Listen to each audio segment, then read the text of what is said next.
Also tonight, Hurricane Erin making its way closer to our area. Empty boardwalks tonight and shuttered businesses as local beaches prepare for strong winds and dangerous waves. CeFaan Kim is covering that angle tonight. But we begin with meteorologist Jeff Smith with the very latest on Erin's path tonight. Jeff? Erin maintaining intensity as a high-end Category 2 storm, almost a Cat 3, but it's expanding in size at the same time, even if it maintains intensity or weakens over the next 24 hours as it moves off to the northeast, paralleling the U.S. East Coast, but staying a few hundred miles offshore, making its closest pass to the Outer Banks in North Carolina very early tomorrow morning. That's why they have tropical storm warnings there. It stays a few hundred miles southeast of the tri-state area as we head into later on tomorrow afternoon, but sending tremendous wave energy in our direction. So high surf and beach erosion at area beaches right through the day on Friday, maybe even into early Saturday as well. The winds tomorrow on the outer fringes of the circulation of Erin can gust up to 30 miles per hour in New York City, but 40 to 45 miles per hour on Long Island. So no damaging wind expected, but it will become quite breezy out there tomorrow.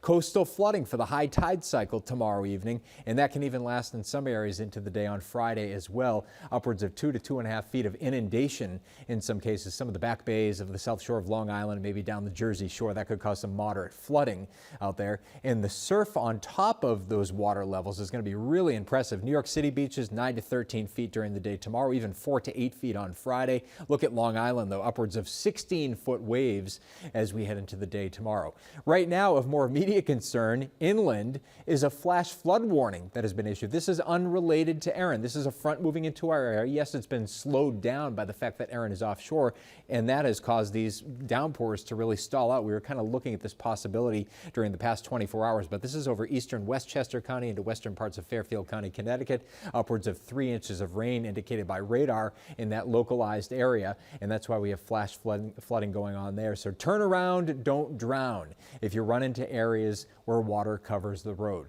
58 right now, the first time we've been in the 50s actually since the middle of June in New York City. So it's a cool and damp night out there, and a shower can continue into early tomorrow morning before we gradually break our cloud cover in the afternoon. Again, becoming windy, especially over Long Island, that high eventually getting up to about 72 degrees. We lose the rain chances, we warm up our temperatures, looking like a pretty nice weekend in your AccuWeather 7-day forecast coming up. We'll send it back over to you. All right, Jeff, thank you. And right now we're going to go to live pictures tonight of Virginia Beach, where Erin's effects are being felt. Boardwalks and beaches in our area won't get as bad as down south, but they're prepared anyway. CeFaan Kim continues our coverage. The beach is closed, but who would even want to be out here in this weather? That wind coming in from the ocean makes it hard to even stand upright, and that rain is pelting you, coming in sideways. The howling wind tonight might as well have been a blaring siren. Danger, stay off the beach and stay out of the water. The ocean in Keansburg swallowing up the shoreline. The rain chasing away all human life. Well, almost all of it. The Hayes family with the entire arcade to themselves. It was raining, so we just figured we'd bring the girls out to play some games and have some fun. Hey, what do you guys play? Can I ask what you guys play? Basically everything. Everything. And with no one to skee ball or air hockey, the arcade closing early tonight. The same with the amusement park. Plenty of water on the water slides, but not a soul in sight. Over at Asbury Park, some lifeguards were kept on the clock until 8 o'clock, just in case, and also to keep the curious on land. We want them to stay away from the ocean. You know, I know everybody wants to come down and look at the big waves and things like that, but you have to make sure you're a safe distance from the water, because you can get a rogue set of waves coming in, and if you're on the beach, comes in, it'll take your feet right out from under you and pull you right out.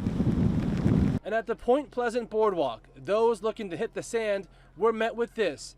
Powerful currents pushed ashore by the force of Erin, hundreds of miles out to sea, ruining countless summer vacations. Yeah, we came down from upstate New York. We're from Albany, so we're a little bummed. The Monmouth County Sheriff says it's not just the beaches to be wary of. We'll continue to monitor the power outages. Certainly with the wind and the rain, it could add to it. But we're really concerned when we have this kind of pressure off our coast and leading into 8 or 10-foot storm surge. That high tide that we'll generally see, particularly around 6 p.m. tomorrow, that's when we'll look at some roadway flooding. More than a dozen shore communities have closed up beaches tonight. The goal, officials say, is to keep people off the beach. Mother Nature tonight did the rest. In Keansburg, CeFaan Kim, Channel 7, Eyewitness News. CeFaan, thank you. New Jersey just part of this story. New York City beaches also remain closed because of the storm, and conditions at the beach deteriorated, as our Tanya Rivero found out. The wind and the rain have really picked up out here over the last few hours. New York City lifeguards and park rangers spending the day patrolling the shoreline to try to keep swimmers out of the water. Today, there were waves of 10 to 15 feet, and they are expected to get bigger tomorrow. Many Long Island beaches also keeping people out of the water, as our Stacey Sager saw firsthand. The only people out here now is just us and the lifeguard. Robert Moses is one of several New York State parks where Governor Hochul prohibited swimming today and tomorrow. Suffolk County officials telling Stacey beaches there may not open up again until Saturday. Well, we are expected to just see dangerous rip currents in our area. In North Carolina, ABC's Victor Oquendo says the storm surge crashing ashore is now threatening homes. Mike, we are right next to the pier in Kill Devil Hills, and just take a look at that rough surf behind us. It is definitely dangerous out there. North Carolina's governor pre-positioning swift water rescue teams and National Guard troops, warning people to stay out of the water, but also warning drivers to stay off of the flooded roadways.